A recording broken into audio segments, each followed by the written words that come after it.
Olá, meus caros. Estamos tratando sobre o procedimento comum, né, no sistema do Código de Processo Civil, né, no processo de conhecimento. E, para efeitos didáticos, eu divido em fases. Né? Nós temos uma fase postulatória, em que se desenvolveu ali a petição inicial, a admissibilidade da petição inicial, a citação, a audiência de mediação e conciliação e a defesa. Né?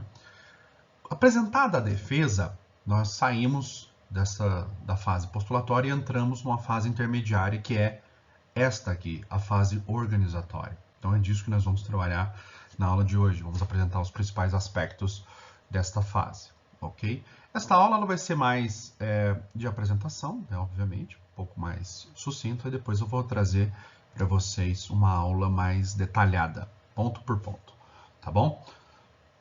Mas eu vou falar dos principais aspectos nesta aula.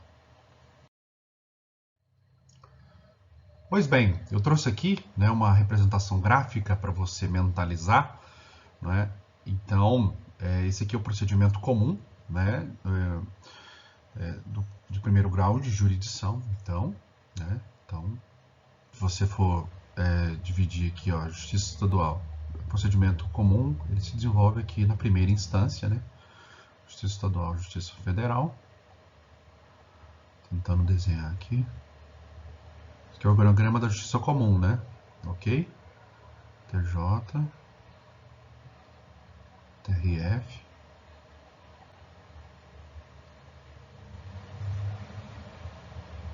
Então, ele se desenvolve aqui, esse procedimento comum. É sempre uma marcha, né? Um caminhar em direção à fase decisória, que é a sentença, não é? Então, essa fase aqui, intermediária, é a chamada fase organizatória. Eu estou utilizando a nomenclatura utilizada pelo professor Luiz Guilherme Marinoni, né, Daniel Mitidiero e o Sérgio Cruz Arenhardt. Então, por isso que eu utilizei essa expressão, fase organizatória. Pois bem, então, essa fase organizatória é uma fase intermediária, em que nós teremos o complemento do contraditório, nós teremos a análise se tem alguma irregularidade, se o processo está em condições para o desenvolvimento válido e regular, se ele está em condições de prosseguir, né, nessa marcha aqui que nós colocamos para vocês. Né, ou se ele deve ser extinto, ou se ele tem alguma irregularidade e vamos, então, mandar sanar dessas irregularidades. No sistema anterior, ela era chamado de fase saneadora, né, saneadora. Mas o saneamento é apenas uma das etapas dessa fase organizatória, como nós já vamos ver. Tá? E ultrapassada essa fase, depois nós passamos para a fase probatória, se ela for necessária, vamos falar disso também, e por fim a fase decisória, ok? Então eu gosto de dividir assim em blocos, né? E para ficar um pouco mais didático, né? Para você perceber. Então vamos destrinchar um pouco mais sobre isso.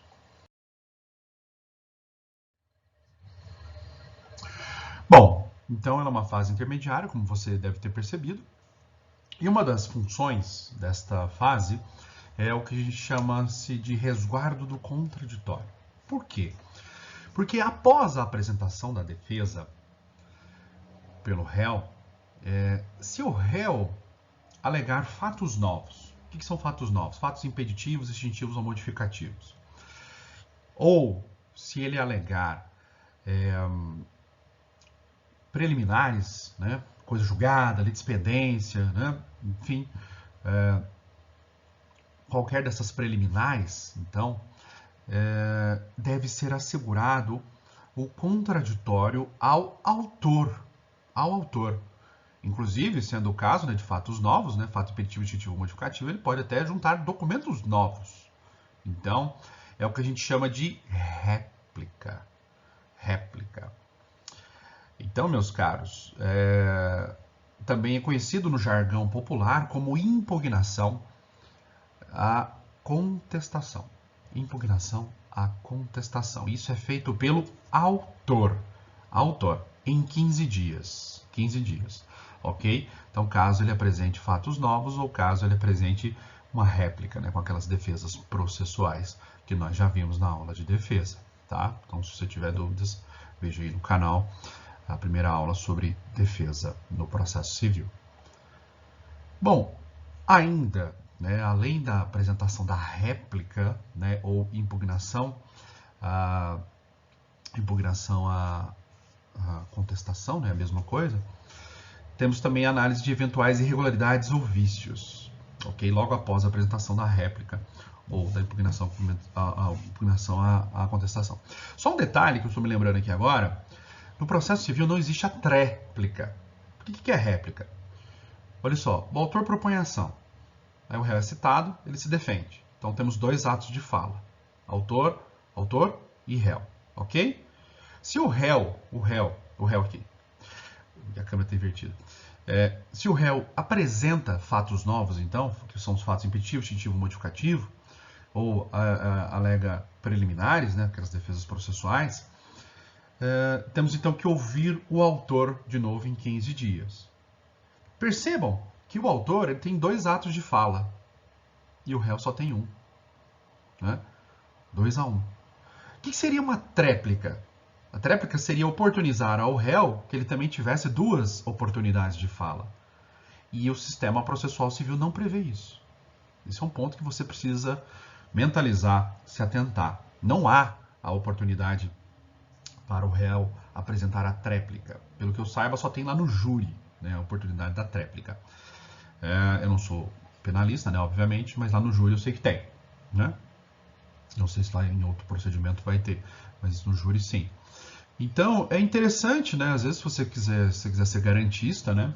Questionar, aplicar ferro e fogo nas garantias constitucionais, o princípio da igualdade aqui estaria maculado. Né? Se você oportuniza ao autor que ele tenha dois atos de fala, né, em nome do contraditório, então por que não oportunizar também ao réu que ele também tenha o direito a uma tréplica? Né? Mas percebam, isso eu estou fazendo interpretação a partir da Constituição Federal, o princípio da igualdade. Né? O código não prevê a tréplica, tá? Então é apenas uma reflexão. Então, e olha que interessante, outro ponto interessante de questão de ordem prática, né?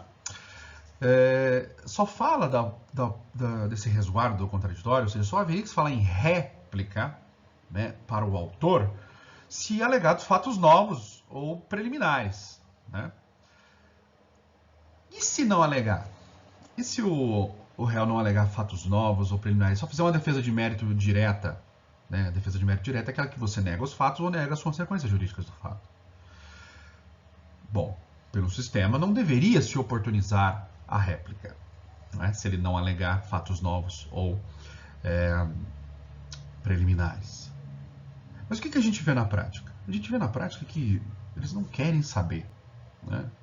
Tendo ou não tendo alegado fatos novos, tendo ou não tendo preliminares, a gente vê que as secretarias, né, geralmente são os chefes de secretaria ou os escrivães, né, que conduzem essa parte, eles já abrem vista para o autor, para que o autor apresente a sua impugnação à contestação, né, que é a réplica. Então, por que isso acontece? Porque senão eles teriam que ler o que foi dito na petição inicial e o que foi dito na contestação. E fazer uma análise comparativa. Falar, opa, aqui ele alegou fato novo. Não. Aqui alegou preliminares. Né? Então, não, temos que oportunizar a réplica aqui neste caso. Então, eles têm que fazer uma triagem de processo a processo para saber se tem ou se não tem. Né? Enfim. Então, isso ia aumentar muito o trabalho, né, da secretaria, né, dos magistrados, né, obviamente. E eu não vejo isso acontecer. Né? Então, eles não querem saber. Eles já abrem para a réplica, independentemente de ter ou não ter fatos novos. Enfim. Bom, então uma segunda análise, né, que é feita é se há eventuais vícios, né, ou irregularidades. Então, isso é um ponto interessante, né? Então, para que de fato o processo não corra sem haja um livre desenvolvimento, né, o desenvolvimento livre de nulidades, né, o desenvolvimento válido e regular do procedimento. Então, o magistrado, se ele verificar que tem alguma irregularidade, ele tem que mandar sanar. Né? Por exemplo, um caso que eu atuei, o magistrado verificou lá que a procuração da outra parte estava irregular. Né? Ele mandou trocar. Né? Era um menor, né, representado por sua mãe, né, obviamente. Lembrar das aulas civil, né? Então, e o advogado acabou fazendo a procuração em nome direto da mãe, né? Ao invés de pôr lá o menor, por exemplo, imagina que ele chamasse Gabriel, né? Gabriel é representado por sua mãe Maria, né? Não, ele pôs já direto a procuração no nome da Maria. O juiz acabou vendo aquilo e falou, não, manda corrigir. Né? Então, é um vício, uma irregularidade. Né? Então, só para salientar, né, qualquer irregularidade que houver no processo, o espaço para que se faça essas correções é aqui, na fase organizatória. Tá bom? Bom, olha que interessante essa outra abordagem que eu estou fazendo aqui com vocês. Né? Então, análise das hipóteses para dar celeridade e garantir a economia processual. O que nós temos, então, no sistema com relação a isso? É o seguinte, o magistrado também vai analisar se estão presentes alguma hipótese de extinção do processo. Então aí é importante você dar uma relembrada no artigo, dar uma lida no artigo 485 e no artigo 487, que lá fala das hipóteses de extinção do processo. Só que o 487 é o inciso 2 e 3, tá? Por exemplo, imagina lá, vou dar alguns exemplos aqui, foi alegado coisa julgada. Né? O juiz verifica, esse caso foi julgado mesmo. Então o que ele vai fazer? Vai extinguir o processo. Ele ficou que a parte é ilegítima, né? É possível, tem a correção, né, do 339, né, depois eu vou explicar isso numa outra aula. Ou falta de interesse de agir, né? Por exemplo, lá na Justiça Federal, lá com relação aos benefícios previdenciários, se você não foi primeiro perante o INSS, não fez lá um requerimento administrativo, né, o magistrado vai verificar que falta o interesse de agir, né? Então, porque você deveria ter ido primeiro fazer o requerimento administrativo, se você não fez, né, falta interesse de agir. Então, o processo vai ser extinto sem julgamento de mérito. Né? Então, percebam, não faz sentido o processo se desenvolver até chegar na sentença, né, um procedimento longo como esse, para chegar lá na frente, o juiz extinguiu o processo e falar, olha, careceu aqui de ação, houve uma carência de ação, falta de interesse de agir, então eu estou extinguindo aqui na sentença, depois de anos. Então, essa fase intermediária, ela tem também esse condão para se analisar se tem alguma hipótese de extinção do processo. Por exemplo, prescrição, decadência, ele analisa aqui, nessa fase intermediária. Né?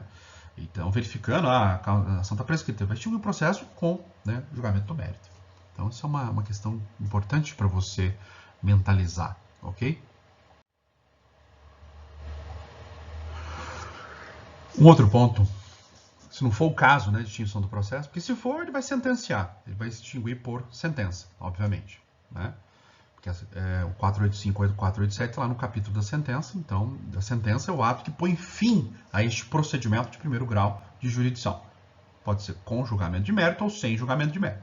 Por isso que eu faço o convite aí para vocês darem uma lida no 485 e no 487, que fala das hipóteses de extinção, né, do processo. E o processo será extinto, então, por sentença.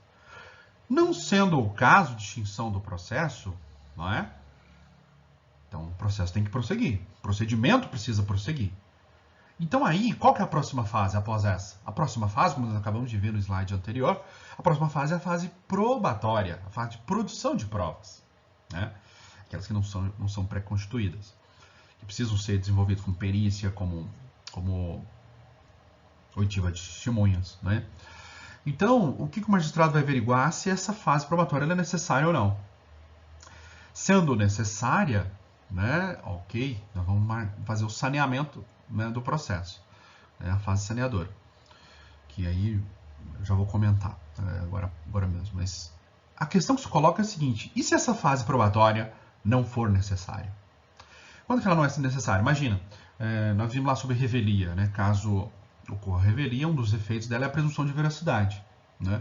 Então, se o magistrado verificar, olha, ocorreu que os efeitos da revelia, o efeito material da revelia, que é a presunção de veracidade. Então, vislumbra aqui que não há necessidade de dilação probatória com relação a esse caso. Né? Não há necessidade de produção de outras provas, já tem prova documental, por exemplo, e essa prova documental ainda tem a presunção de veracidade, né? Pelo efeito da revelia. Ok. Ou ainda, se a questão for estritamente de direito. Igual a gente vê, por exemplo, na seara tributária. Em direito tributário, as teses são jurídicas, as discussões são estritamente jurídicas. Se o tributo é constitucional ou inconstitucional, se legal ou ilegal, o decreto X, Y, Z, enfim. As discussões são estritamente jurídicas. Nós temos muitas discussões estritamente jurídicas. Se a discussão é estritamente jurídica, não cabe fase probatória. Para quê? A questão que se coloca é para quê? Para perícia para quê? Ouvir testemunha para quê? Então não tem necessidade. Então, não havendo a necessidade da fase probatória, nós teremos o chamado julgamento antecipado da lide. Ou seja, o juiz já vai proferir a sentença de mérito. Mérito. Ele só vai julgar o caso. Então isso acontece demais na área tributária. Até se brinca, né? Na área tributária não tem audiência. Não tem audiência por quê? Porque as questões são jurídicas, a imensa maioria dos casos. Então, a questão que se coloca aqui é a seguinte. Se a fase probatória for desnecessária, nós teremos então um julgamento antecipado da lide. Tá? Então ele vai averiguar isso. Porque se ela for necessária, ok, então nós vamos fazer a admissibilidade das provas, e essa admissibilidade das provas ela vai acontecer aqui, na organização do processo. Tá? Então, e uma outra questão interessante, cuidado com relação a isso aqui. O que eu acabei de dizer, se a fase probatória for desnecessária, a gente faz aquele salto, é um pulo. Lembra aqui no slide anterior, que a gente acabou de colocar em blocos, né? Fase postulatória, fase organizatória, que é essa, fase probatória, fase decisória, que é a sentença, ok? Então, o que eu acabei de dizer, se a fase probatória for desnecessária, você pula direto dessa fase, a organizatória, para a decisão, para a sentença, fase decisória, ok? É coisa só você voltar lá e ver o esquema gráfico que eu acabei de colocar. Pois bem, meus caros, aqui, o que se coloca aqui nesse outro é a questão do julgamento parcial. O que é isso?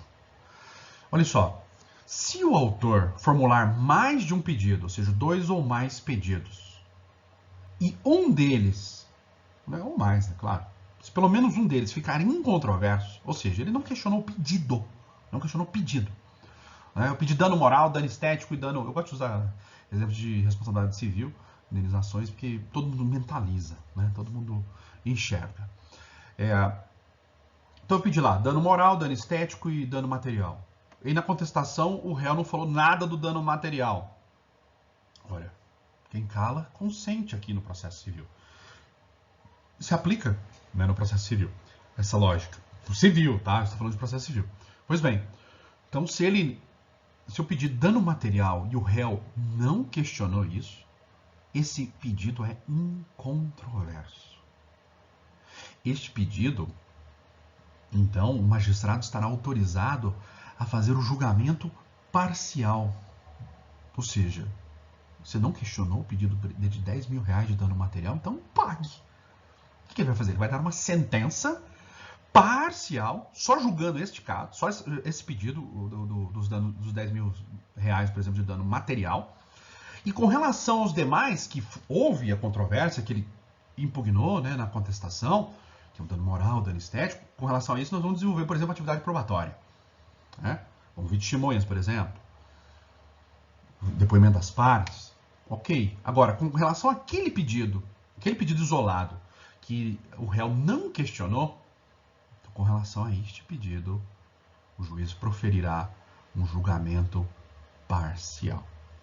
Ok? Isso vai acontecer aqui na organização do processo. Pois bem, e com relação àqueles dano moral, dano estético? Nós vamos precisar de puras e provas, não é isso? Então, aqui você tem que tomar cuidado. Essa admissibilidade das provas, acontece aqui. Então, porque a fase probatória, propriamente dita, ela vai ser primordialmente para a produção de provas. Por exemplo, depoimento das partes, oitiva de testemunhas, perícia, não é? Então, tem os incidentes probatórios, depois vocês vejam aí, as aulas já estão aí disponíveis para vocês sobre direito probatório. A playlist Direito Probatório. Né? Então, a admissibilidade das provas também acontece aqui, né, nesta fase. Então, o que o magistrado vai fazer? Né? Ele vai fazer o saneamento do processo. O saneamento ele pode ser por escrito ou pode ser oral. que ele vai fazer? Ele vai verificar o seguinte, se não houve especificação de provas, ele vai determinar que as partes especifiquem, então, as provas que elas pretendem produzir. Que prova que você quer? O juiz dá um despacho lá falando, olha, especifiquem as partes, as provas que pretendem produzir. Ele está dizendo o que para você? Olha, você quer o quê? Você quer perícia? Você quer o depoimento da parte contrária? Você quer ouvir testemunhas? O que você pretende nesse processo? Isso se chama especificação de provas. É um espaço que o magistrado está dando para as partes para elas demarcarem o discurso probatório delas. Outro ponto que é imprescindível é o juiz fixar os chamados pontos controvertidos. O que de fato eles estão brigando? O que de fato eles estão questionando? Então o juiz precisa demarcar esses pontos. Vamos pegar de novo o exemplo lá da ação de indenização. Imagine que batida de carro, né? E o autor alegou 3 pontos. 3 pontos. Batida, que houve uma batida, que o culpado foi o réu e que houve dano. Por exemplo, dano lá de 15 mil reais. São 3 pontos. Batida, culpa e dano. Só que aí veio o réu, na contestação, não fala nada da batida. Nada. Só questiona a questão da culpa, falando que ele não teve culpa e tal, bababá, e que aqueles danos estão, né, superfaturados, né? Está em excesso. Só isso que o réu, por exemplo, questiona. Ora, não falou nada aqui da batida. A batida é ponto incontroverso. É ponto que as partes não questionam. E com relação a fatos, meus caros, se o réu não questiona algum fato ter sido alegado pelo autor, esse fato não precisa ser provado. E se esse fato não precisa ser provado, ele não é objeto de prova. Então, olha a importância prática da fixação dos pontos controvertidos. O juiz então vai fixar, neste exemplo que eu te dei, olha, os pontos controvertidos são quem é o culpado da batida e qual a extensão do dano. Porque a batida já aconteceu. Porque o autor alegou e o réu não questionou. Se o réu não questionou, a batida aconteceu. Por que isso é importante? Porque qualquer atividade probatória voltada para demonstrar se houve ou não houve batida, essa atividade probatória tem que ser inadmitida pelo juiz. Tem que indeferir. Por exemplo, lá, imagina, ouvindo testemunhas. O advogado quer fazer perguntas sobre a batida, não sei o que, o juiz fala, indefira a pergunta. Mas por quê? Isso é ponto em controvérsia.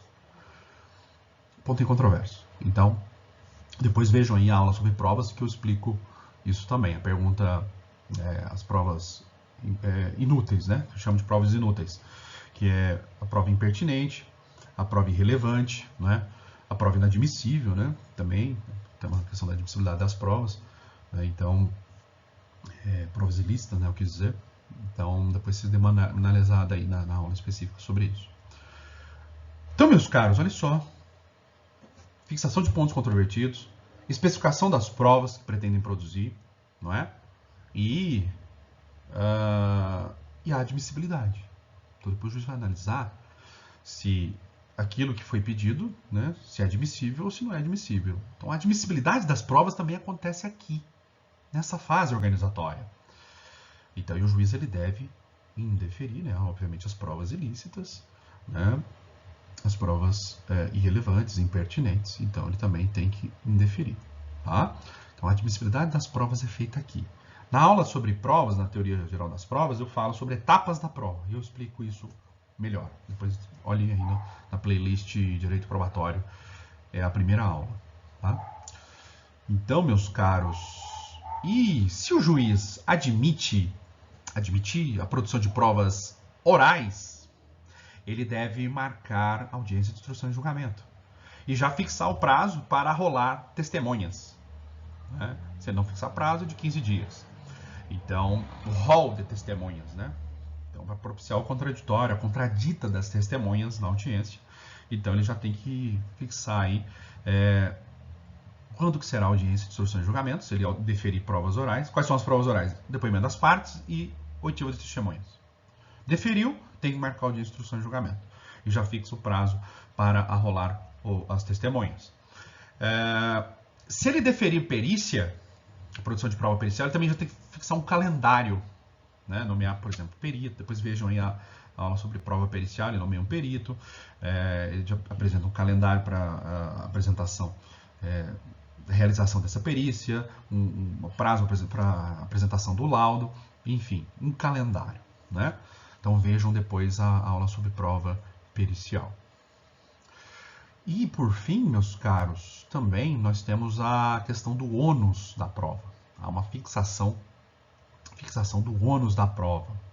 É imprescindível o juiz, nesta fase, que é uma fase que antecede a fase probatória, então ele fala, olha, quem tem que provar, né, tal, o ônus é estático aqui, viu, meus caros? Ou seja, o ônus é do autor, né, quem alega tem que provar, e o réu compete provar fato impeditivo, extintivo ou modificativo. Ou não, nós vamos inverter o ônus, fazer a distribuição dinâmica do ônus da prova. Aí ele vai ter que fundamentar por que ele está invertendo o ônus, né? Enfim, isso tudo é feito aqui. Por que é feito aqui? Para propiciar que as partes se preparem para a próxima fase. Para falar, opa, ixi, o ônus é meu, eu que vou ter que provar. Então, para eu me preparar, para quando chegar a perícia, né, eu estar preparado, para quando chegar a audiência, eu estar preparado para falar, o ônus é meu, eu tenho que provar isso, isso e isso. As regras do jogo, ok? Então, isso é muito importante. Bom, meus caros, continuando, né? Então eu trouxe aqui um organograma, um mapa para você mentalizar, né, a sistemática do Código de Processo Civil. Bom, essa fase organizatória ela começa no artigo 347, né? Tudo isso que eu estava dizendo, né? Está lá no 347 e seguintes. Então, e começa, né, do capítulo 9 e depois nós temos o capítulo 10. Né, que fala do julgamento conforme o estado do processo. Providências preliminares e julgamento conforme o processo, que é o que está lá no Código de Processo Civil. Então, ele começa o Código de Processo Civil acerca na seção 1, falando da não incidência dos efeitos da revelia. Então, porque o 347 fala o seguinte: findo, né, o prazo, né, para a contestação, o juiz tomará, conforme o caso, as providências preliminares constantes das seções deste capítulo. Isso que diz o 347. E nessa seção 1, né, que fala da não incidência dos efeitos da revelia, está dizendo o seguinte: se o réu não contestar a ação, ele será revel. E aí nós podemos ter ou não os efeitos, a incidência dos efeitos da revelia. É que está o ponto. Se incidir os efeitos da revelia, ok, né, nós teremos aí a dispensa, né, podemos ter a dispensa da produção de provas e o julgamento antecipado da lide, como eu disse no slide anterior. A questão que se coloca é o seguinte: se não incidir os efeitos da revelia, né, por exemplo, versus direitos indisponíveis, então o juiz ele vai abrir o prazo para que o réu, para que o autor especifique as provas que ele pretende produzir, não é? Então, porque se não excide os efeitos da revelia, o efeito material, então não há presunção de veracidade. Se não há presunção de veracidade, ele vai ter que produzir provas. Se ele vai ter que produzir provas, então que o autor especifique então as provas que ele pretende produzir. Então é isso que está dizendo no 348. É claro, essa especificação só vai haver se ele não tiver indicado, né, na petição inicial, caso isso não tenha acontecido. Ok? Então, esse é um ponto interessante. E é importante ainda que, mesmo havendo a revelia, né, por parte do réu, né, obviamente, ele tem o direito de produção de provas. Né? Então, o 349 é expresso dizendo que ao réu, revel, é lícita a produção de provas.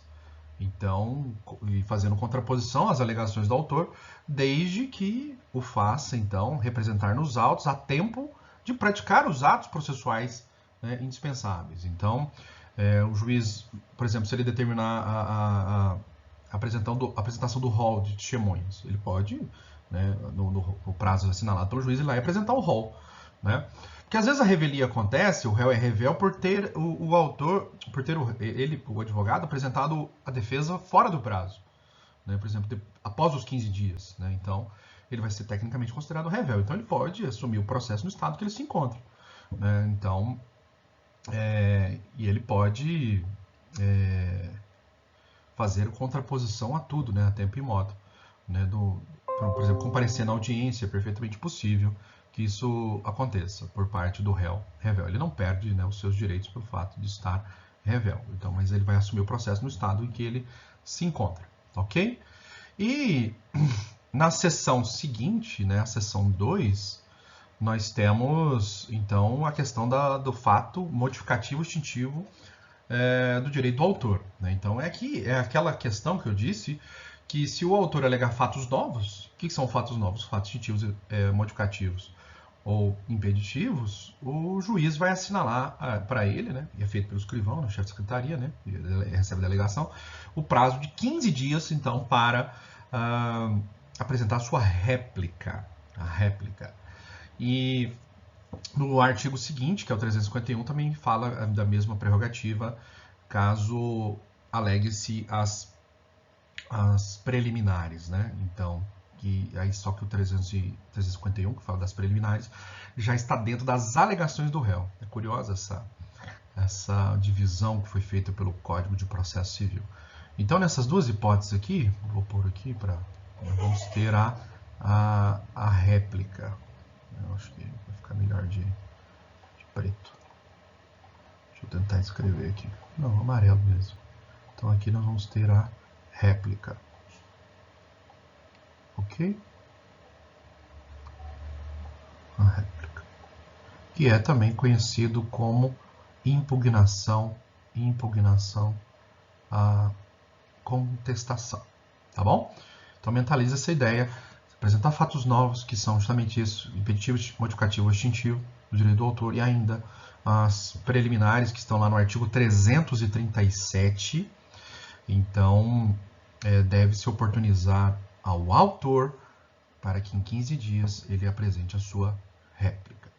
Só que, dentro dessa seção 3, né, que fala das irregularidades, fala das alegações do réu, também tem um artigo perdido aqui, né, que não tem nada a ver, na minha opinião, com as alegações do réu, que é o 352, que fala que se o juiz verificar que tem irregularidades ou vícios sanáveis, ele vai determinar o prazo não superior a 30 dias para sanar esses vícios, ok?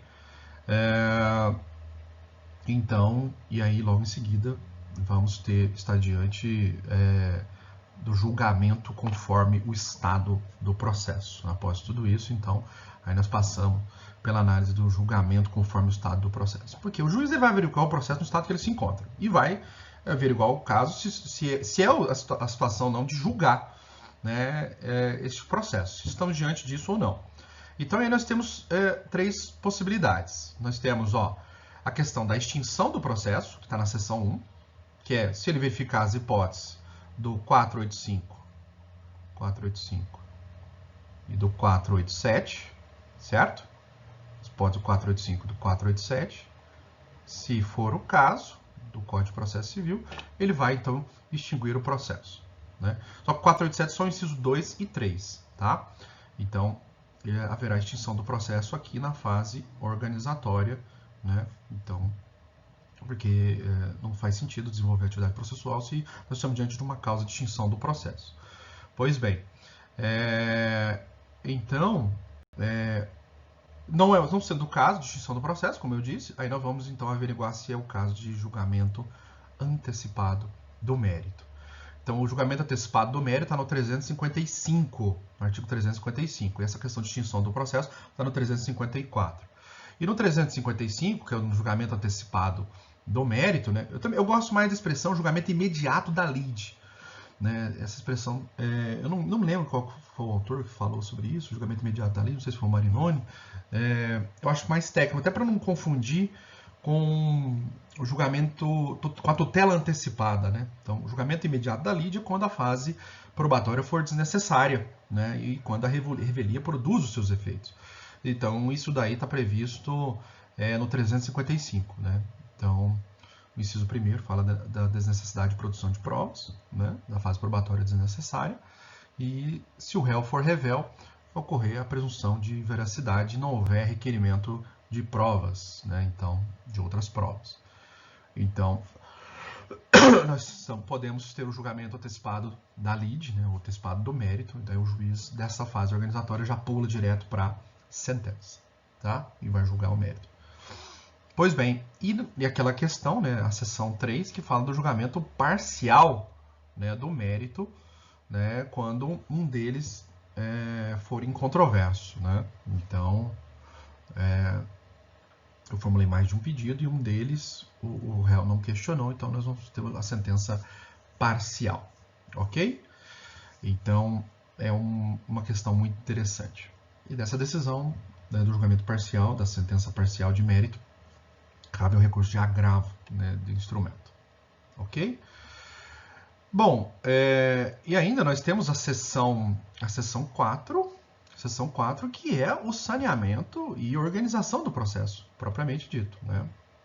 Que começa, está lá no 357, que fala que se não for o caso, né, de nenhuma das hipóteses acima aí, que nós arrolamos, né, nenhuma hipótese, por exemplo, não é o caso do julgamento parcial do mérito, não é o caso do julgamento antecipado do mérito, antecipado da lide, não é o caso de extinção do processo, né, não é. Então, o que nós vamos ter que fazer? Não, tem que prosseguir com o procedimento. O procedimento tem que seguir, não é? Então, e aí nós vamos fazer o saneamento e a organização do processo. Só uma questão que eu esqueci de comentar no slide anterior, é que o saneamento, né, que é fixação de pontos controvertidos, especificação de provas, admissibilidade das provas, marcação, né, da audiência de instrução e julgamento, se o juiz deferia provas orais, e a questão do ônus, né, a fixação do ônus, quem tem que provar o quê. Esse saneamento ele pode ser feito então por escrito, como eu estava dizendo, mas ele pode ser feito também numa audiência própria, que é o que a doutrina chama de audiência de saneamento compartilhado. Ou seja, o juiz ele vai marcar uma audiência específica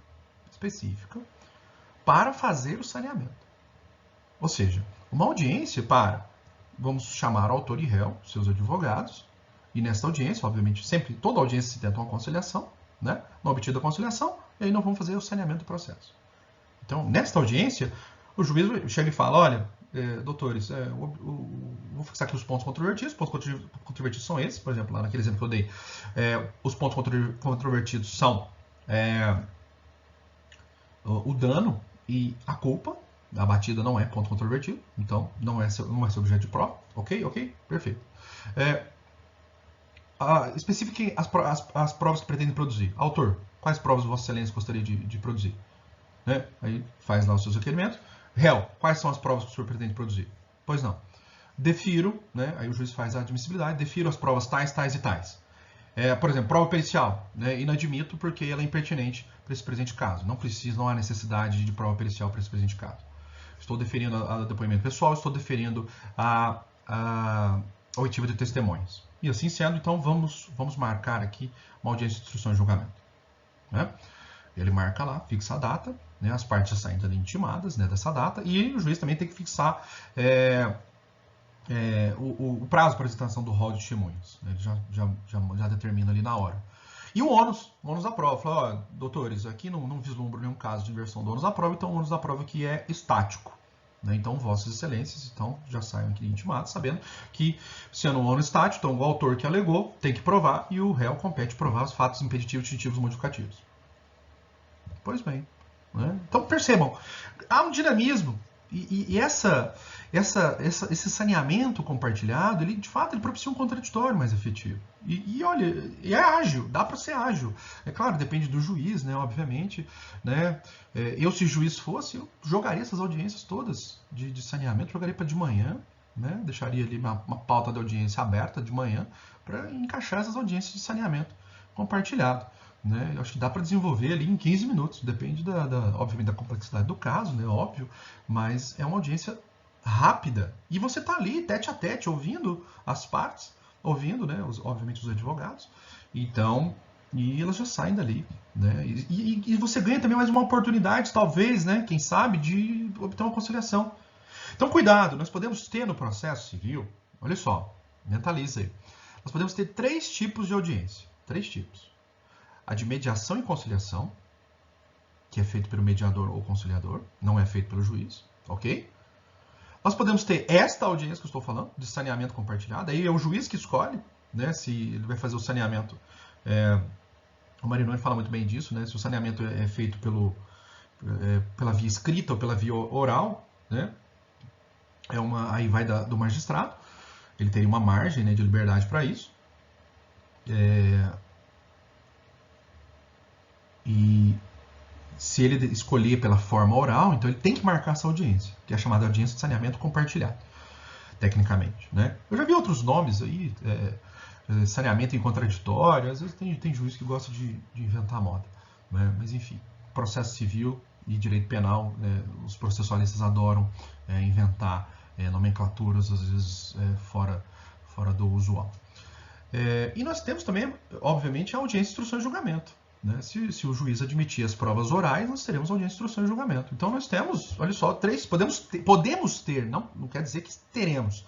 Podemos ter, porque se for direito indisponível, pode ser que não tenha audiência nenhuma. Nenhuma, né? Porque não cabe a de mediação e conciliação, porque o direito é indisponível, não admite autocomposição. Né? Então não tem. O juiz, por exemplo, determinou o saneamento pela via escrita. E como é questão, por exemplo, estritamente de direito, por exemplo, uma questão tributária, né, não cabe audiência de instrução e julgamento. Não vai ter audiência nenhuma nesse caso. Né? Mas podemos ter casos também que vai ter as 3 audiências. 3 tipos de audiência. Né? Mas só para deixar claro que o de saneamento compartilhado é uma escolha do magistrado se ele vai fazer o saneamento por escrito, e aí intima as partes, elas se manifestam por escrito, ou se ele vai fazer o saneamento oralmente. Escolhendo fazer oralmente, aí sim tem que marcar uma audiência própria. Ok, meus caros? Bom, então esse era o panorama, né, da fase organizatória. Né? E aqui ela é uma fase então que antecede a fase probatória. Percebam. Então a admissibilidade das provas, o requerimento das provas. Quais são as etapas das provas? Vamos relembrar, que está na próxima aula aí, na aula de direito probatório, na primeira aula. As etapas da prova, quais são? Primeiro, requerimento. Quem que faz o requerimento? As partes. Que é aqui o que a gente acabou de ver na especificação de provas. A admissibilidade é a segunda etapa das provas. É o juiz quem faz a admissibilidade das provas. Também acontece aqui, na fase organizatória, no saneamento do processo. Agora, nós temos a terceira fase das provas, que é a produção. E a quarta fase, que é a valoração. A produção, né, por exemplo, ouvir testemunha, ouvir as partes, perícia, né, às vezes esclarecimento dos peritos, assistentes técnicos, né, isso é feito na fase probatória. E a valoração, quem que faz a valoração? O juiz. Quem produz as provas? As partes. A valoração é feita na sentença. Na sentença. Ok? Eu pus um esquema parecido com esse aqui na aula de Teoria Geral das Provas, em que eu explico isso. Então, só para deixar claro que requerimento e admissibilidade acontece aqui na fase organizatória. É claro que lá na audiência, né, quando estiver ouvindo testemunha, né, admissibilidade ou não de perguntas, por exemplo, contradita de testemunha, é uma admissibilidade que é feita. Né? Então, vamos ter as admissibilidades. Mas, primordialmente, né, como primazia, a admissibilidade acontece aqui na fase organizatória. Ok, meus caros? Então, próxima fase, fase probatória. Então, tem a playlist aqui específica sobre fase probatória. Vejam essa playlist. Tá bom? Muito obrigado e até a próxima.